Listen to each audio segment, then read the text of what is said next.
Olá, boa noite. O TN2 começa agora e você vai ver em destaque.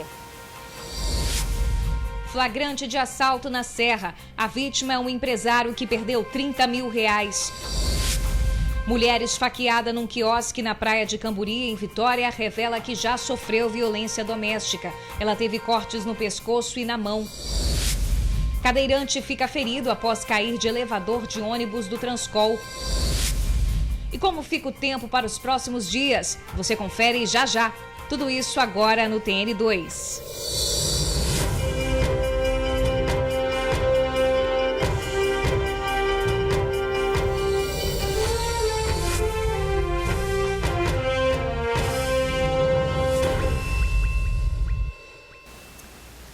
Um empresário perdeu R$30 mil durante um assalto na Serra. Ele foi rendido pelos bandidos e ficou com uma arma apontada para a cabeça. A ação durou menos de 10 minutos. O dono do supermercado chega de carro pela garagem do estabelecimento. Antes que o portão automático feche, 2 homens entram. Um deles está armado. Antes mesmo de sair do veículo, o empresário é abordado e levado para dentro do comércio. Com as mãos para o alto e com a arma apontada o tempo todo para a cabeça, o comerciante leva o criminoso até o escritório. Minutos depois, os 2 bandidos saem carregando um televisor e também outros objetos, além de dinheiro. Toda a ação aconteceu antes das 8 da manhã de hoje, em Carapina, na Serra. Ao todo, os bandidos levaram cerca de R$30 mil. Ação muito rápida, entendeu? Já apontaram a arma para a cabeça dele, já entraram com ele na loja, no escritório, entendeu? Foi roubado o valor, uma espécie de dinheiro, uma televisão de 50 polegadas, um celular, cordão de ouro, relógio. Todo o trabalho que foi feito na loja no domingo foi roubado. Perdido. Como somente um dos criminosos estava com revólver, o comparsa aproveitou o açougue para se armar. Um estava armado, o outro fez questão de pegar 2 facas e se armar aqui dentro da loja. A ação foi muito rápida, não demorou cerca de 10 minutos. E por onde os bandidos entraram, aqui pela garagem, eles saíram também. Só que dessa vez com o carro do dono do estabelecimento, que foi encontrado horas depois, abandonado no bairro André Carlone, também aqui na Serra. Mais uma vez o estabelecimento é alvo de criminosos, isso em menos de um ano. Anteriormente, o local foi arrombado 2 vezes em menos de um mês. Em abril de 2019, bandidos levaram o dinheiro do caixa após arrombar a porta de aço. No mês seguinte, uma dupla quebrou a câmera de vigilância do local e tentou o arrombamento, mas não conseguiu, por conta do reforço posto na porta. Mesmo assim, um prejuízo de R$2 mil por conta dos objetos danificados. Mesmo diante dessas situações registradas em menos de um ano, segundo o funcionário, há policiamento na região, o que não inibe a ação dos criminosos. A gente vê a polícia passar, a polícia ela tem a rotina dela, ela passa, entendeu? Tem a frequência dela de passar, entendeu? E a gente procurou reforçar toda a segurança da loja, aumentamos o número de câmeras, mas isso aí não intimida muito não. Menos de um mês, 2 vezes ela foi arrombada e infelizmente nada se recupera, a gente só perde. É terrível mesmo, né, gente? A Polícia Militar disse que faz rondas na região. Denúncias devem ser feitas pelo 181. Olha, gente, a mulher que foi esfaqueada num quiosque na praia de Camburi, em Vitória, falou com o TN. Ela contou que só não perdeu a vida porque aprendeu a se defender após sofrer violência doméstica. A mulher foi ferida no pescoço, abaixo da orelha, no queixo e na mão. Os ferimentos foram provocados por um suspeito durante um ataque na orla de Camburi. Quando eu cheguei perto do banheiro, eu senti quando alguém me pegou por trás, me deu uma brocha e com a mão direita veio me cortando. E eu senti que aquilo não era brincadeira, e sim alguém de uma forma querendo me prejudicar. Então eu comecei a me defender, me debater, me esquivei para a direita, à esquerda, consegui abaixar o meu corpo e arremessar o meliante por cima de mim. O quiosque onde a vítima estava é este aqui no final da praia de Camburi. No local acontecia um churrasco entre os amigos do namorado dela. E em um determinado momento ela saiu daqui, foi até o carro para pegar um objeto. Ao passar pelo banheiro, ela foi surpreendida pelo suspeito e lutou com ele. A cuidadora de idosos de 41 anos percebeu que estava ensanguentada e lutou para não morrer. Na tentativa de se livrar do agressor, ela teve os dedos cortados. Já sofri violência doméstica e eu aprendi a me defender, mesmo que eu morra, mas eu luto até o fim. A vítima foi socorrida e no hospital os médicos disseram que os ferimentos foram graves. Fui socorrida pelo São Lucas, prestaram os primeiros socorros e depois fui para o hospital de urgência e emergência. E chegou lá, o médico falou que eu tive muita sorte, porque só faltou 1 centímetro para mim perder a minha vida. O suspeito da agressão foi preso. Ele teria dito à polícia que confundiu a mulher com a namorada dele, fato que deixa a vítima sem entender o que aconteceu. Testemunhas disseram que ele já estava me observando e que, segundo quando ele foi preso, falou que eu parecia com a ex dele. Nunca tinha visto esse meliante na minha vida, nunca vi esse homem. A cuidadora, que já foi vítima de violência doméstica, acredita que está viva porque conseguiu reagir e se defender. Ele não disse nada, simplesmente ele me pegou a traição. Eu não virei estatística porque eu tive coragem para me defender, mas poderia hoje ser mais uma estatística. Eu tô com medo, a gente vive assim com medo. Infelizmente, só quem pode guardar a nossa vida é Deus. Olha, o agressor é um homem de 45 anos que não teve o nome divulgado. Ele foi autuado em flagrante por tentativa de homicídio e encaminhado ao presídio.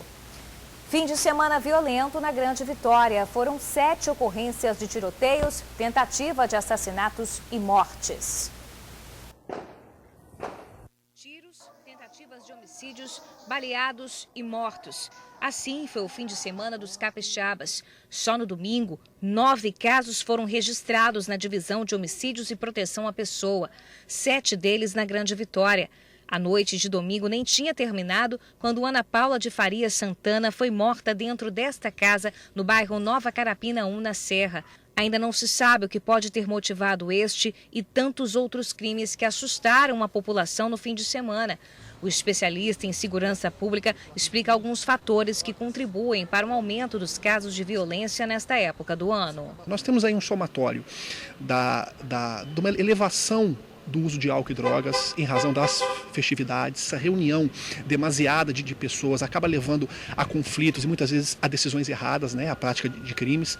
Nós temos também uma intensificação das pessoas em locais públicos em razão do calor. E eu posso citar também essas saídas temporárias que ocorrem no final do ano, que acabam colocando criminosos na rua. Vila Velha foi o município mais violento da Grande Vitória esse fim de semana. Só no domingo foram 4 ocorrências. Teve tiroteio aqui no bairro Alecrim e também em 1º de Maio. Traficantes rivais trocaram tiros no meio da rua, levando pânico aos moradores. Em áudios que circulavam em grupos do WhatsApp, o barulho dos disparos e também um alerta para o perigo nos bairros 1º de Maio, Alecrim e Santa Rita. Baixada, 1º de Maio, Santa Rita aqui, não roda não, que o bagulho tá doido, mais de 200 tiros. O policial veio também, os caras trocou com a polícia. Este outro vídeo mostra um homem baleado sendo socorrido e posto dentro de um carro. Foi no bairro Chácara do Conde, também em Vila Velha. O tráfico de drogas é com certeza o problema mais grave, né, que o Estado e a sociedade brasileira enfrenta. Você se extrai os crimes contra o patrimônio, os homicídios, né, acerto de contas dentro do tráfico de drogas. Você tem o confronto entre facções criminosas pelo controle de pontos do tráfico. Em casos em que se pode tentar evitar ações violentas, o especialista dá a dica. Evitar conglomerado de pessoas, especialmente quando você estiver com crianças pequenas, idosos, né? Não fazer uso de drogas, fazer uso moderado de álcool, né? Porque esse somatório de drogas, álcool, rua, reunião de pessoas, isso acaba contribuindo muito para que haja essas práticas criminosas. A Polícia Militar disse que faz o patrulhamento em toda a Grande Vitória e que só pode deter pessoas em casos de flagrante. Por isso, é importante que o acionamento seja feito pelo 190. E a seguir, cadeirante fica ferido após cair do elevador de um ônibus em Vila Velha. Agora a gente vê imagens ao vivo do trânsito na Reta da Penha. Trânsito tranquilo por lá. A gente volta bem rapidinho. Mais de 150 pessoas tiveram que deixar as casas por causa da tempestade da última sexta-feira. E o alerta de chuva continua até amanhã. Verão e com ele o sol brilhando com força total e aquele calor que você já conhece, né? Haja protetor. Só que quem está curtindo a praia tem que tomar cuidado. A previsão da Marinha é de ventos fortes com velocidade de até 74 km por hora. Isso pelo menos até amanhã de quarta-feira, o que acaba gerando ondas e, claro, agitação no mar. Apesar do sol aparecendo bem quente, o tempo está instável desde a última sexta-feira aqui no Espírito Santo. E por conta disso, a Defesa Civil de Vitória emitiu um alerta de deslizamento. Existe a possibilidade de deslizamentos de terra e também rolamento de rochas para pelo menos 44 bairros aqui da capital. O aviso foca principalmente as áreas de encostas, como os morros da Grande Vitória. Com relação ao tempo, segundo o INCAPé, existe a possibilidade de chuva moderada a forte até amanhã na Grande Vitória. Em alguns locais bem isolados, pode ser que ainda haja um grande volume de chuva num curto período de tempo. Porém, em razão da diminuição da nebulosidade da região metropolitana, a tendência é que as chuvas sejam rápidas, de intensidade fraca moderada. Então não deve causar nenhum tipo de transtorno. Mas após as chuvas, o que vem por aí são as altas temperaturas. A tendência é que para os próximos dias, na região metropolitana, as temperaturas aí ultrapassem os 35 graus. Já nas áreas de Colatina, de Cachoeiro, no norte e do sul do estado, as temperaturas podem até chegar próximo aos 40 graus ainda nessa semana. Já na região sul, esse calor combinado com a presença do vapor d'água, com a presença de umidade, pode favorecer ainda a ocorrência de pancadas de chuva com trovoadas. E com pouca nebulosidade, a possibilidade de temporal, como o que caiu na última sexta-feira, principalmente na capital e na Serra, com direito à queda de raios, é pequena. Um acidente no interior de Linhares. Os carros bateram de frente e, em seguida, um deles pegou fogo. A pista precisou ser interditada durante o resgate dos feridos. Apesar do susto, as vítimas não tiveram ferimentos graves. Todos foram socorridos para hospitais do município. Olha, gente, um cadeirante ficou ferido após cair do elevador de um ônibus do Transcol em Vila Velha. Ele alega que teria sido orientado pela empresa responsável pelo coletivo a procurar atendimento médico num carro de aplicativo. Tudo aconteceu na volta do Réveillon. Seu Felício passou a virada do ano em Guarapari. No trajeto, ele foi para o terminal de Vila Velha e de lá pegou um ônibus para casa, em Cariacica. Como ele é cadeirante, sempre fez uso do elevador de acesso. Quando estava subindo com a cadeira no coletivo da linha 526, a plataforma deu algum problema, travou no meio do caminho e seu Felício caiu para fora do ônibus. Quando fui subir no elevador, antes de chegar em cima do elevador, o elevador deu um problema, deu um baque para baixo e abriu a portinhola que segura a roda. Aí eu caí com cadeira e tudo embaixo. Aparentemente, quando eu vi, só tinha escoriação no joelho e no pé. Não dá para ver a gravura, a gravidade do problema. Seu Felício é paraplégico. Machucou as pernas e a região lombar, mesmo recebendo socorro do motorista, do cobrador e dos passageiros. Chegou em casa, inchou tudo, deu febre, machucou uma úlcera de pressão que eu tenho. Tomo remédio toda hora para dor. Ele afirma ainda que não teve nenhuma assistência por parte da empresa. E olha só a desculpa que eles deram para o seu Felício.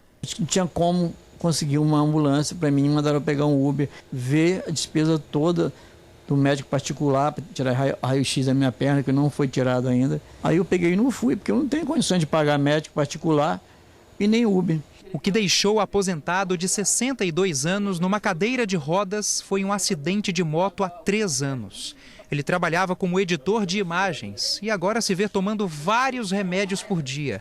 Faz uso de pelo menos 6 medicamentos diferentes.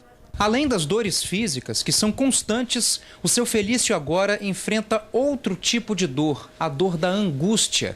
Ele está na luta para buscar assistência, que é direito dele, mas até agora não conseguiu absolutamente nada. O espaço que a gente ocupa no ônibus não é de graça. Não é. E a gente tem esse descaso aí, na hora que acontece um acidente, não tem uma assistência. Olha, a CETURB disse que o consórcio responsável pelo coletivo já foi notificado e que uma nova vistoria no equipamento foi agendada. A orientação é que, nesses casos, o passageiro entre em contato pelo telefone 0800 039 1517 e informe o número do veículo, dia, hora e a linha para que a companhia possa tomar as medidas cabíveis. Continuam as buscas pela criança de 4 anos que desapareceu após cair num rio em São Mateus. Davi Lucas Cardoso dos Santos brincava na beira do rio Cricaré, na região de Cachoeira do Cravo, quando caiu e foi levado pela correnteza. Foi na manhã de ontem. O menino estava com os pais e outros familiares. Os bombeiros fizeram buscas, mas a criança ainda não foi encontrada. Você vai ver agora imagens do resgate de uma criança que ficou com o pé preso na escada rolante de um shopping em Vila Velha. A escada teve que ser isolada durante o resgate. O menino de 12 anos passeava com os pais quando o acidente aconteceu. Ele foi levado para o hospital infantil do município. E os bombeiros alertam: os adultos precisam ficar sempre atentos quando as crianças forem usar as escadas rolantes. Nós passamos por esse período onde as crianças principalmente estão mais agitadas, estão mais naquela busca do que fazer nesse período de férias, e elas acabam entendendo, interpretando que aquela escada rolante, ela é como se fosse um brinquedo em parque de diversão. Portanto, a nossa supervisão, orientação, o cuidado em comunicar essa criança e orientar dos perigos que aquilo representa é muito importante. As crianças colocando os pezinhos na lateral, segurando nas bordas laterais da escada, são pessoas, são mulheres de vestido longo e muitas vezes carregando criança no colo, que podem ter os vestidos ali embolados na carenagem da escada e ter ali acidentes sérios. São pessoas idosas, pessoas com sobrepeso, que devem sempre utilizar o elevador para acesso aos locais mais altos. E pessoas também que estejam ali com crianças em carrinho de bebê.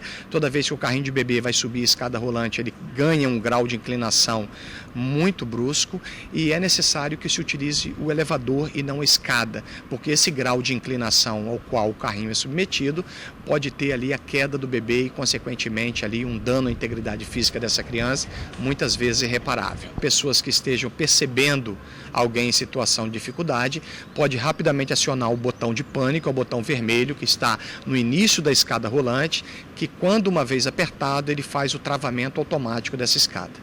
A gente mostra para vocês um prédio que tem tirado o sossego de moradores em Vitória.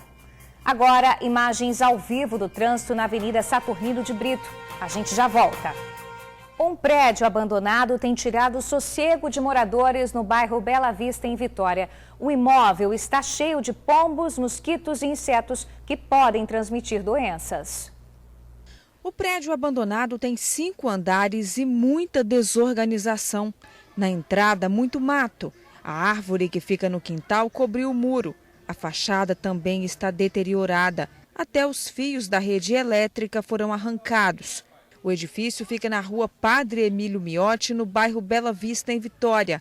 Quem mora próximo ao imóvel reclama das condições em que a construção está. Esse imóvel aí já tem uns 8 anos que o proprietário faleceu. E agora está tendo um problema dos pombos, que era fechado ali em cima para os pombos, agora está aberto, e focos de dengue. E de vez em quando sobe pessoas estranhas aí, então a gente está preocupado com a segurança também.